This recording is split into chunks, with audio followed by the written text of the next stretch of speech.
There's a parent who read 4 books on child development before their first baby could walk, who already has a plan for tantrums, a plan for screen time, a plan for the conversation about death years before anyone brings it up. Most people look at that and call it controlling, cold. Over-engineering a job that's supposed to come from the heart. Psychology says something else entirely. What looks like emotional distance is often the most deliberate form of love a human being is capable of giving. Because here's what nobody tells the INTJ parent.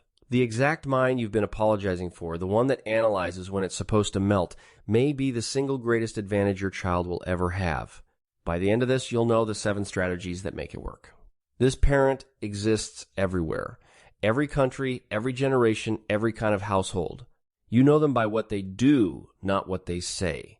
They don't panic when a child falls. They check, they assess, they explain what happened. They answer a 4-year-old's question about why the sky is blue with an actual answer. And when their child is falling apart, they go very still. Not because they don't feel it, because they're already 3 steps into solving it. The psychologist Diana Baumrind spent decades studying parenting styles. She found the children who thrived most weren't raised by the warmest parents or the strictest ones. They were raised by what she called authoritative parents, high expectations paired with high responsiveness, structure and warmth. Together, that combination is difficult for most people. Warmth without structure produces a child who feels loved and drifts. Structure without warmth produces a child who performs and hides. Holding both at once is rare, and it happens to be the natural shape of the INTJ mind. We're going to go through 7 strategies, each one harder and more honest than the last. Let's start with the one that surprises almost every INTJ parent who hears it. Number 1. The explanation is the warmth. INTJ parents explain things constantly, and they've been told their whole lives that this is a substitute for affection.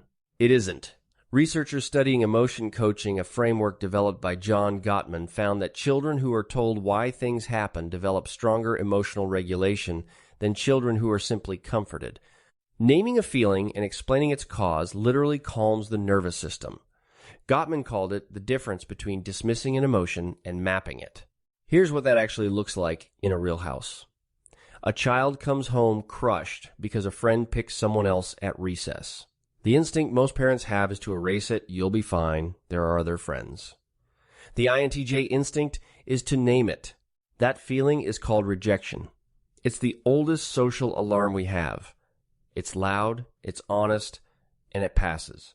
So when you explain to your crying child exactly what disappointment is and why it fades, you're not being clinical. You're handing them a map of themselves that most adults never receive. 20 years later, that's the child who can say what's wrong instead of just going quiet. But explanation is only the surface.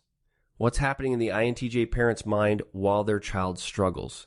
That's where it gets fascinating. Number 2, pattern recognition as a parenting superpower.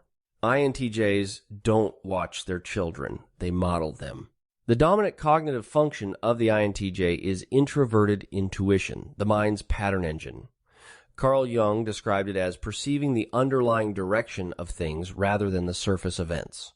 In parenting, that translates into something remarkable. The INTJ often notices a child's emotional shift days before the child can name it. A change in appetite, a slightly different walk home, a joke that lands a half-second late. Most parents wait for the meltdown. The INTJ parent is already adjusting the environment before it arrives. There's a strategic use for this that most INTJs stumble into by accident. Instead of asking a struggling child what's wrong, a question children almost never answer honestly, you say the pattern out loud. You've been quiet since Thursday. Something happened at school. A child who hears their own pattern described feels seen in a way that no amount of comforting achieves. It tells them somebody was paying attention when they weren't performing.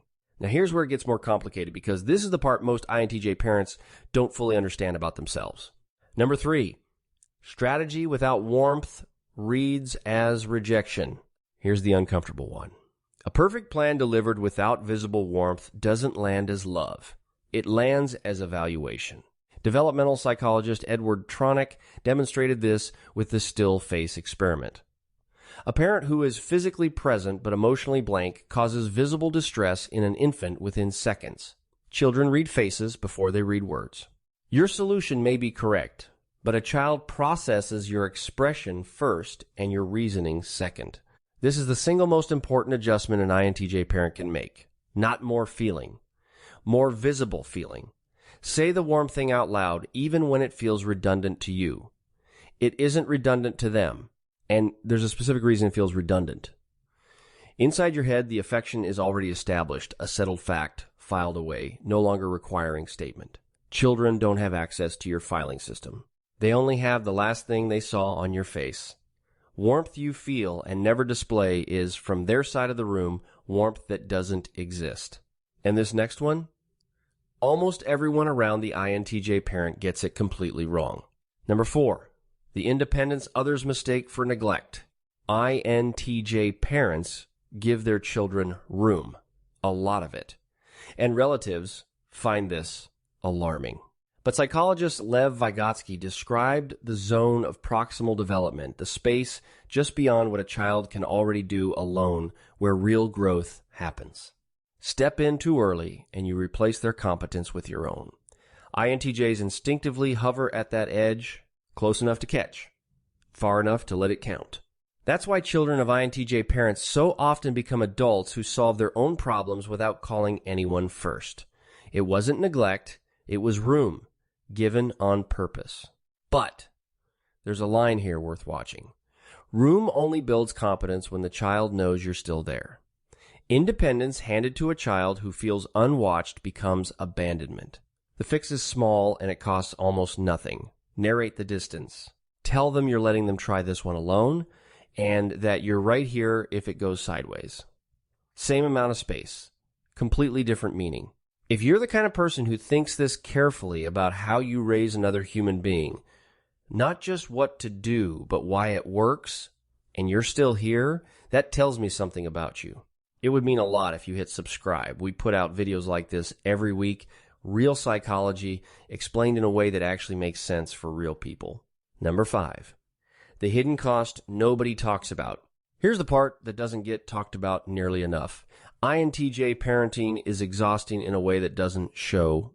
Every interaction is being processed, modeled, and optimized in real time.